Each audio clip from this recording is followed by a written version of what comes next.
আসসালামু আলাইকুম। এটা হচ্ছে কৃষাণ সিটের বাড়ি বাটি শাক। কি চমৎকার ফলন! প্রতিটি বীজ 100% জার্মিনেশন।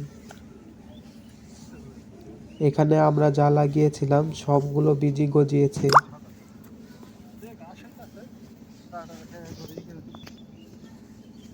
প্রত্যেকটা একবার পাতাগুলো দেখুন, কি চমৎকার করে গজিয়েছে।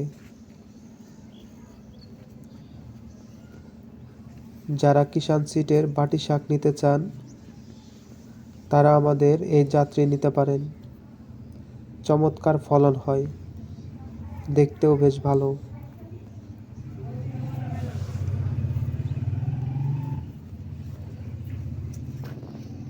ধন্যবাদ সবাইকে। আসসালামু আলাইকুম।